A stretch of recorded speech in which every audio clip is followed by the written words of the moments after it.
నమస్తే, welcome to our channel. నేను పద్మని. ప్రస్తుతంతో పాటు senior journalist and political analyst ఈ మంది రామారావు గారు ఉన్నారు. మాట్లాడదాం. సార్ నమస్తే. సార్ నమస్తే.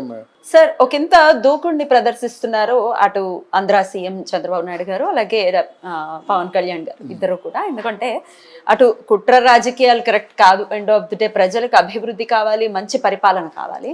కానీ తప్పు చేస్తే మాత్రం శిక్షార్హులే ఎవరైనా కూడా శిక్ష నుంచి బయటకి తప్పించుకోలేరు అంటూ వారు వ్యాఖ్యానించడం జరిగింది. ఎలా చూడొచ్చు సార్ ఈ అంశాన్ని? అంటే శిక్ష పడుతుందని చెప్పకనే చెప్తున్నారా? అంటే ఇక్కడ మనం చెప్పుకున్నామమ్మా, నీతోనే చెప్పాను అనుకుంటా. ఎందుకంటే మీలో ఏ ఆదేశాన్ని చూసి ప్రజలు మీ వెనక నడిచారో, మీరు ప్రశ్నించే గొంతే కాదు సమస్యల్ని పరిష్కరించేటువంటి ఒక మంచి నాయకుడనే ఉద్దేశంతో మీరు ఓట్లు వేశారు. తర్వాత ఏం చేశారు వీళ్ళు? మనకి ఎవరితోనూ శత్రుత్వం వద్దు, మనం ఎవరితోనూ గొడవలు పడవద్దు అంటే నాకు చాలా మండింది. నిజంగా మండింది మాట. సూటిగా పవన్ కళ్యాణ్నే ప్రశ్నించాను వీడియో ద్వారా. మనం వీడియోలు చూస్తున్నట్టే నాకు తెలుసు. ఏంటంటే నీలో ఆవేశాన్ని చూసే ఓట్లేసాము, తప్పు జరిగితే క్షమించమని ఉద్దేశంతోనే ఓట్లేసాము. తర్వాత గౌతమ్ బుద్ధుల్లా మాట్లాడతావు ఏంటి అని పవన్ కళ్యాణ్ని ప్రశ్నించాము. తర్వాత చంద్రబాబు నాయుడు కూడా ప్రత్యర్థుల్ని గౌరవించండి, ఇదంతా ఈ కబుర్లు మనకెందుకండి? ప్రత్యర్థుల్ని గౌరవిస్తే నువ్వు ఎప్పుడు హంతకులను పట్టుకుంటావు, ఎప్పుడు శిక్షార్హుల్ని పట్టుకుంటావు? ఏమిటి ఇదంతా? ఏమైపోవాలి? బట్ దీనివల్ల ప్రజలకి ఏం ఉపయోగం లేదు కదా. పరిపాలన కావాలి, అభివృద్ధి కావాలి అని కోరుకుంటారు ప్రజలు తప్ప ఈ కుట్రపూరిత రాజకీయాల వల్ల ప్రజలకి ఏంటి ఉపయోగం అనేది వాళ్ళ థాట్ ప్రాసెస్ అనుకోవచ్చు కదా సార్? అనుకోవచ్చు. కానీ ప్రజాధనాన్ని ఎంత దొంగిలించారండి. పెద్దిరెడ్డి రామచంద్రారెడ్డి 4,000 ఎకరాలు ఉన్నాయి. ఆల్మోస్ట్ ఉత్తరాంధ్ర అంతా హిరణ్యాక్షుడు భూమిని చుట్టేసినట్టుగా చుట్టేశాడు మన విజయసాయిరెడ్డి. ఇలా ఎక్కడికక్కడ వాళ్ళ తాలూకు బినామీలందరూ భూమిని చాపల్లా పరిచేసుకున్నట్టయితే ఎంత నష్టం? ఈ నష్టం ఎవరిది? ప్రజాధనం. అది వెనక్కి వస్తే ఎన్ని సమస్యలు పరిష్కారం అవుతాయి? ఇప్పుడు ఈరోజు ఎకరం 10 కోట్లు 15 కోట్లు ఉందండి అక్కడ ప్రాంతంలో. 4,000 ఎకరాలు అంటే ఎంత ఉంటుంది? దాంతో ఎన్ని సమస్యలు తీర్చాయి. కనుక మొన్న కాకినాడ వెళ్ళారు, ద్వారంపూడి చంద్రశేఖర్ రెడ్డి హయాంలో మన రైస్ మాఫియా జరిగింది. ఎన్ని వేల కోట్లు. అవి తిరిగి వచ్చినట్టు ఎంతమందికి ఎన్ని సమస్యలు పరిష్కారం అవుతాయి? మన డబ్బంతా పూర్తిగా ఎవరికి అందింది వాడు పనిచేసుకున్నారు. ఏంటంటే 100 రూపాయలు ఇస్తే 90 రూపాయలు లోపల పెట్టేసి 10 రూపాయలు 10 జిల్లాల్లో పంచుతున్నారు. అలాగుంది. అందువల్ల నువ్వు ఈ మార్గంలో వెళ్ళకపోయినట్టయితే మాత్రం నువ్వు పరిపాలించలేవు. నువ్వు ఎక్కడి నుంచి వస్తాయండి? ఆ మోదీ ఇచ్చాడంటే, స్పెషల్ ప్యాకేజ్ ఇచ్చాడంటే వాళ్ళు ఏదో కొన్ని కమిట్మెంట్లు బాండింగులు అన్నీ ఉన్నాయి. నిజమే, ఆంధ్రదేశానికి వాళ్ళు అంతకుముందు ఏమి ఇవ్వలేదు, ఈయన అడగలేదు. ఈయన ఎక్కడ కేసు పెట్టేస్తారో భయం.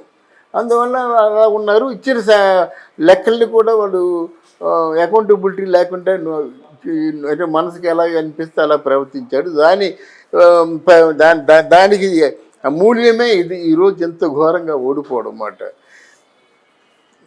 మన చంద్రబాబు నాయుడికైనా పవన్ కళ్యాణ్కైనా చెప్పడం ఒకటే, సంపదను సృష్టించడము. అంటే ఇక్కడ మచిలీపట్నంలో 60,000 కోట్లతో భారత్ రిఫైనరీ ప్రాజెక్ట్ వస్తుంది. అలాగే ఇక్కడ భోగాపురంలో ఇంటర్నేషనల్ ఎయిర్పోర్ట్ వస్తుంది. దానికి రావడం వల్ల ఎలాగ సంపద సృష్టిస్తారంటే, ఫర్ ఎగ్జాంపుల్ పవన్ కళ్యాణ్ పిఠాపురంలో ఉన్నాడు. ఆయన 3 ఎకరాల స్థానం కొన్నాడు. 3 ఎకరాల స్థానం కొన్నప్పుడు ఎంత? అది ఎకరం 3,000 రూపాయలు. ఇప్పుడు ఎంత? నెల రోజులు 3,000. గజం 3,000. సిటీలో అమ్మ గజం అప్పుడు 3,000 కట్టే ఉంది. ఈరోజు ఎంత గజం? 12,500 15,000 ఉంది. పెరిగిపోవటం లేదు, ఆస్తులు సంపద పెరిగిపోవటం లేదు. వాడు మూకుముడిగా 100 కోట్లు వచ్చాయి, ఎన్ని వ్యాపారాలు చేస్తాడు? ఆ వ్యాపారం మీద ఎంతమంది ఆధారపడి ఉంటారు? ఇలాగన్నమాట సంపద అంటే.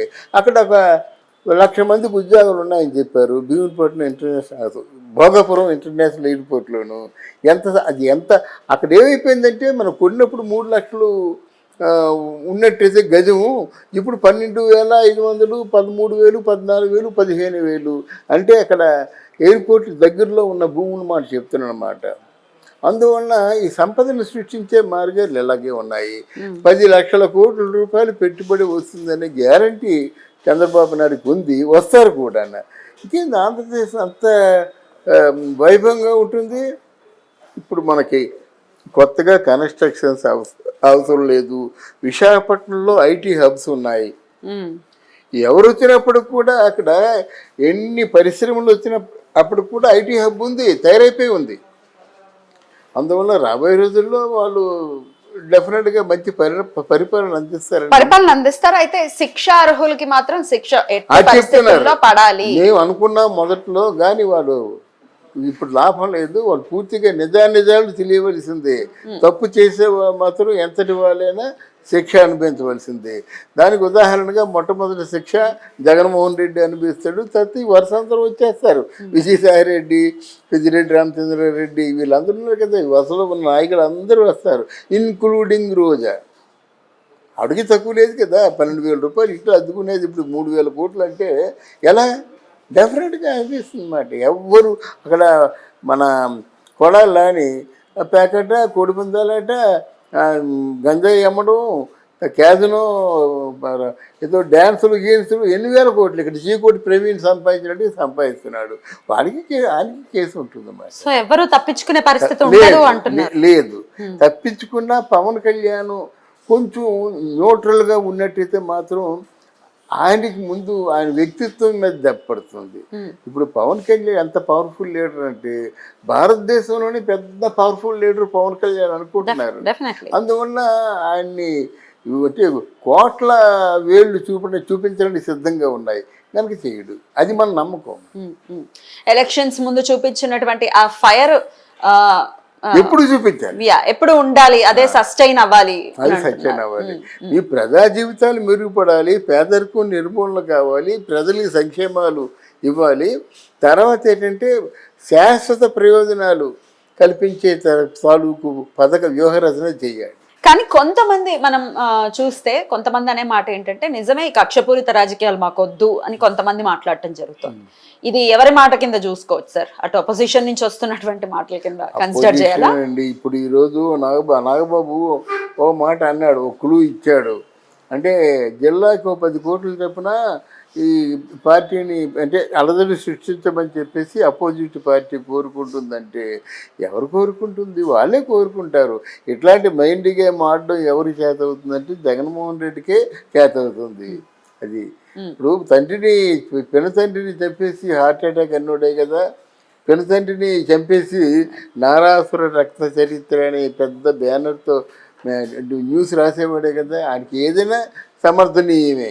ఆయన చేసుకున్న పనులే ఆయన కప్పేస్తాయి. ఆయన గొయ్యి ఆయనే తవ్వుకుంటాడు.